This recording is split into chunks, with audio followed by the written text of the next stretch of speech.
My name's GuyKes. I've been a professional bike and kit tester for over 25 years. And today, I'm testing the brand new Giro Aries. Not only the lightest, breeziest, fastest road and gravel lid that Giro have ever made in over 30 years of helmet making, but also, according to the independent Virginia Tech Labs, the safest helmet they've ever made. So let's get into the up close details of how they've done that. So we're back in the workshop now where it's marginally warmer. What are the details of this Aries spherical helmet? Well, it obviously shares a lot of commonality with the Ether, the previous helmet, but at 265 grams for this medium sample, it's 5% lighter. It's also 7% narrower, so a considerably more compact helmet than the Ether, and because of that reduced frontal area, it's also 4% faster. Although, if you want maximum drag coefficiency with spherical MIPS protection, then you still want this Eclipse Aero road helmet. And Giro, with their thermal head form and various other in-house testing, say it's 2.3% cooler than the already incredibly cool Ether helmet. There's always kind of a arms race in terms of the number of vents that people say are on a helmet. Giro claimed 24, but really it's just a series of massive inline vents running front to rear, and then 4 distinct exhaust vents at the back, and then 2 on each side in this lower helmet. And it might seem weird me saying lower helmet and upper helmet, but the whole thing about this Aries and the other spherical MIPS helmets in the Giro and Bell ranges is you do have 2 distinct helmets. I mean, they've made it nice and easy to see on this colourway with that red hard shell on the sub helmet, but basically you get 2 helmets stacked one on top of the other, and then you get that MIPS slip plane stretchy elastic band technology to separate them, which means that when you hit the ground in an impact, the helmet shifts sideways like that, or well, it shifts in any direction you need it to, and that dissipates the impact energy that would otherwise be twisting your brain inside your skull and causing you horrible damage. And it's not just spherical MIPS helping with the protection.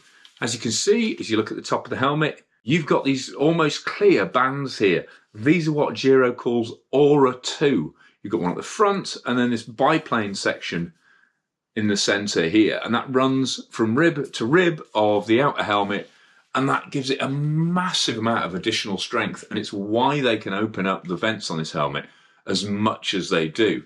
And as well as standard CE and CPSC impact protection standards, this is now officially the most protective helmet ever tested by the Virginia Tech Independent Testing Labs. And I double checked with Giro, and that includes MTB, urban and road helmets. In fact, any helmet they've tested, this, in terms of their test, I mean, obviously it hasn't got a chin guard, so I wouldn't advise you go heading down a bike park or, you know, hardcore gravity MTBing in it. But in terms of the test they run, this helmet offers more protection than anything else they've tested, which is incredible given the cooling power and the weight of it. And it's primarily down to that spherical MIPS articulation and that Aura 2 reinforcing ribs built into it. But there's also other details in there. The actual EPS foam inside is a nanobead EPS, and it's progressive density as well, which effectively means there's 2 different densities of that EPS foam in different places to kind of tailor how it absorbs impact, whether it's for high-speed impacts or for kind of lower-speed crush impacts. So there's an absolute ton of tech in the protective side of this. Plus, if we look at the details of the cooling, not only have you got those front-to-rear vents, but if you look inside, you've got little ribbed cross vents all the way across those central ribs. So there's a lot of lateral airflow going on there.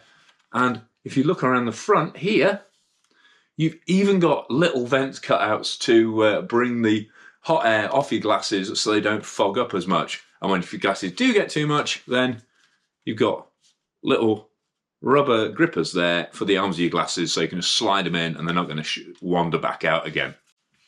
And one detail which you can't unfortunately see on this, because this sample helmet doesn't have it, this just has the standard Ionic Plus padding inside, but on production versions you will get what they call Ionic Plus Dry Core, which will actually have like a little silicone gutter running around the front of it to, well, basically stop your sweat coming downwards into your eyes. It will just run it off to the sides. And I can tell you for nothing, that makes it an exceptionally well ventilated and cool helmet, especially when the ice is only just melted here in Yorkshire. This is a recipe for an ice cream headache if it's freezing, or beautiful, comfortable, cool climbing if it's roasting. And then in terms of fit, you've got this Minimalist Rock Lock 5 dial adjustable cradle in there, and it's got 3 vertical positions as well, so you can adjust the tilt angle, and then a fairly simple but very effective Minimalist strap system. There's no magnetic fidlock or anything like that. It's just a standard fast clip buckle, clips like that, nice and easy to do, and as you can see, super stable straight away, just that top section of the helmet moving. And while I've got it on, I'll give you the treat of seeing just how much of my bald skull you can actually see in this helmet. And of course, the more of my skull you can see, and I have to say being bald is a tremendous advantage as a helmet tester, the more cooling power this helmet essentially has. But that's before you consider how they've manipulated the airflow inside the helmet with all those additional vents. And just so you can keep yourself color synced, there are 6 different versions of the Aries helmet. There's black, white, this carbon, there are 2 different blues, and a coal space green, which is kind of a grey with green graphics.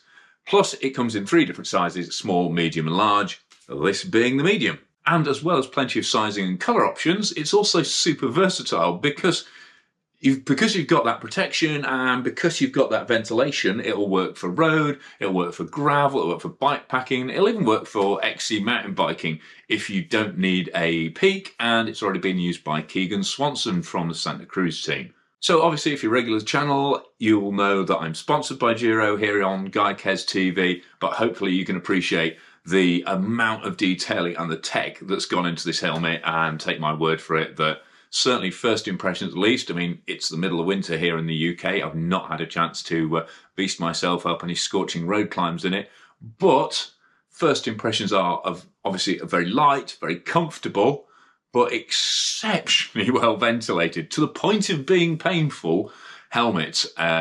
That's also got a huge amount of versatility in terms of where you can use it as well. So massive thanks to Giro Cycling UK for sending me this helmet ahead of launch.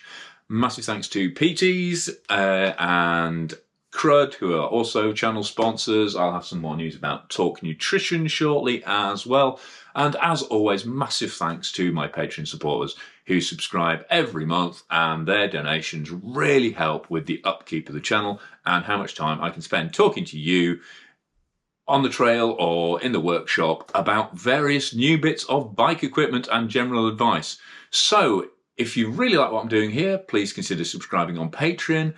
Click for notifications, click for subscriptions, give this a thumbs up like if you've enjoyed it, watch the other Giro videos or other kit videos, and, well, get busy in the comments as well. I love having a lively comment section below each video because it really helps me know what you want to know and just answer any questions you've got, because I'm in direct touch with Giro Cycling UK and also Eric, Peter and Dane over at Giro in the US, because I've been lucky to actually visit the headquarters over there.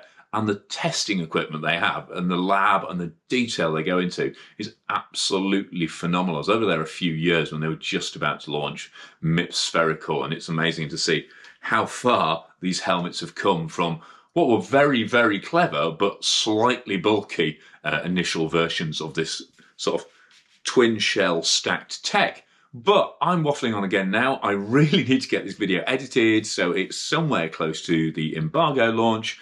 So for now, I've been GuyKes on GuyKes TV talking about the Giro Aries Spherical, the lightest, coolest, fastest road gravel XC MTB helmet that Giro Cycling have ever produced.